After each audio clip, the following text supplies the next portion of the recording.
Hello friends, CBSE class 12 exam की date एक प्रकार से अनाउंस हो चुकी है क्योंकि मैंने एक आरटीआई लगाया था सीबीएसई में। एक क्या, मैंने कुल 6 अलग अलग आरटीआई लगाए थे क्योंकि आरटीआई का मतलब होता है कि एक आरटीआई में आप एक से अधिक प्रश्न नहीं पूछ सकते हैं। तो मैंने कुल 6 आरटीआई लगाए थे और उन 6 के 6 आरटीआई का जो जवाब था वो मेरे को सीबीएसई ने दे दिया है। और वो क्या क्या जवाब दिया है वो भी मैं आपके साथ एनालाइज करूँगा, शेयर करूँगा। लेकिन उससे पहले आप जान लीजिए जो सबसे बड़ी बात निकल कर आई है इन 6 के 6 आरटीआई में से, वो ये बात है कि जुलाई में ही होगा सीबीएसई क्लास 12 का एग्जाम। अगर कोविड का स्थिति संभल जाता है तो सीबीएसई ने कर ली है तैयारी। बहुत बड़ी बात मैं आपको बता रहा हूँ, सीबीएसई ने कर ली है तैयारी। जुलाई में ही हो जाएगा आपके क्लास 12 का एग्जाम। ऐसा लगता है सीबीएसई को कोई एग्जाम कैंसिल नहीं होने वाला है। जो इतना सारा कैंपेन चल रहा है सीबीएसई के एग्जाम को कैंसिल करवाने के लिए, कोई एग्जाम कैंसिल नहीं होने वाला है। अब चलिए मैं बात करता हूँ वो 6 प्रश्न जो मैंने आरटीआई के माध्यम से सीबीएसई से पूछे उन सब के जवाब। जो सबसे पहला मेरा सवाल था वो सवाल ये था कि सर अगर आप एग्जाम लेते भी हो तो पिछली बार जो कोरोना के समय में कुछ सिलेबस में चेंजिंग की गई थी, कुछ सिलेबस में कमी की गई थी, तो उसका जवाब तो इन्होंने अपने बोर्ड के वेबसाइट पे भी आ गया है। लेकिन मेरे को स्पेशली ये जवाब भेजा भी गया था क्योंकि मैंने आरटीआई लगाया था 3 दिन पहले मेरे को जवाब मिली थी। और ये 2 दिन पहले आपको पता होगा कि इंटरनेट सीबीएसई के वेबसाइट पर आया है। तो इन्होंने एग्जिस्टिंग जो मॉडल बताया है कि इस बार कैसा एग्जाम होगा, तो उन्होंने बताया है कि इस बार जो एग्जाम होगा वो मल्टीपल चॉइस के 20% क्वेश्चन रहेंगे।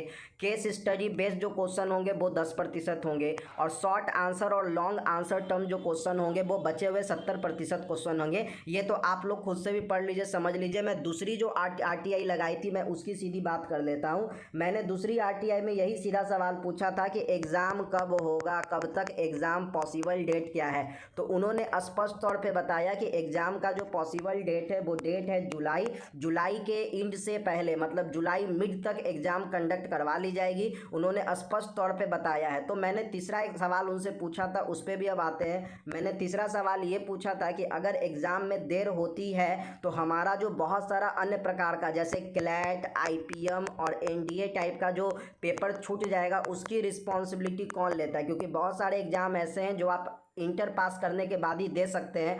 तो ये तो बेसिक्स थे। क्लैट तो आप पहले भी दे सकते हो इंटर पास करने से पहले। लेकिन कुछ ऐसे एग्जाम है जहाँ पे मैंने उनकी चर्चा की, अगर ये सब एग्जाम हमको देना है तो हम कैसे देंगे। तो उनका सीधा सा कहना था कि कोविड के कारण कोई भी एग्जामिनेशन अभी कंडक्ट नहीं हो रही है और जब ये एग्जामिनेशन कंडक्ट होनी शुरू होगी उससे पहले सीबीएसई यह प्रयास कर रहा है कि रिजल्ट अनाउंस कर दिया जाए। तो बहुत बड़ी खबर इन्होंने फिर से एक बार मेरे को दी कि उनका प्लान है कि कोई भी एग्जाम किसी विद्यार्थी का नहीं छूटे और जो एग्ज़ाम होने वाला है उससे पहले, अगर इंटर उसकी क्वालिफिकेशन है, पास्ड होना चाहिए, तो उससे पहले सीबीएसई प्लान कर रहा है कि आपको रिजल्ट दे दिया जाए।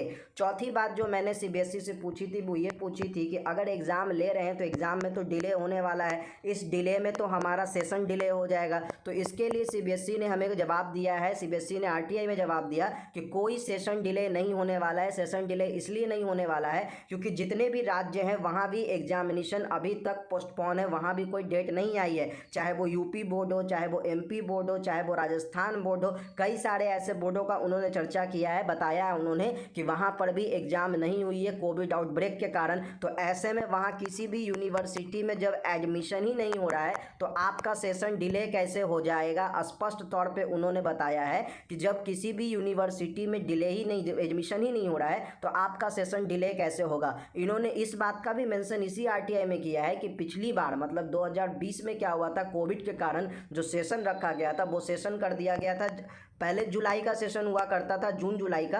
पिछली बार क्या हुआ है कि ये सितंबर का सेशन बना दिया गया और इस बार भी उन्होंने बोला है कि अगर कोविड आउटब्रेक के कारण हम लोग रिजल्ट देने में करते हैं देरी तो एग्ज़ाम या सेशन जो होगा वो सेशन की स्टार्टिंग होगी सितंबर से। मतलब तय है कि हम लोग का साल बर्बाद नहीं होने वाला है, 3 से 4 महीने की बात है। सितंबर को बना दिया जाएगा नया सेशन कोविड के कारण, जैसे पिछली बार हुआ था। हमने 5वां सवाल ये पूछा था कि मान लीजिए अगर सर एग्ज़ाम होती भी है तो एग्ज़ाम के बाद रिजल्ट की प्रोबेबल डेट क्या होगी, रिजल्ट आने की संभावना कब तक होगी। तो सीबीएसई ने साफ तौर पे कहा है कि अगर हम लोग जुलाई में भी एग्ज़ाम कंडक्ट करवा लें तो अगस्त के अंत तक हम रिजल्ट जारी कर देंगे। ये बहुत बड़ी खबर है कि एग्ज़ाम के 1 महीने के भीतर सीबीएसई कह रहा है कि वो रिजल्ट जारी करने के लिए भी तैयार है ताकि बच्चों का कम से कम नुकसान हो। हमने छठा और आखिरी जो सवाल सीबीएसई से पूछा वो सवाल हमारा ये था कि आखिर बच्चों को कुछ होता है तो इसके लिए रिस्पॉन्सिबल कौन है। तो सीबीएसई ने जवाब दिया, क्योंकि मेरा भी मूल मकसद यही था जानना कि सीबीएसई क्यों नहीं इस एग्ज़ाम को कैंसिल कर रही है।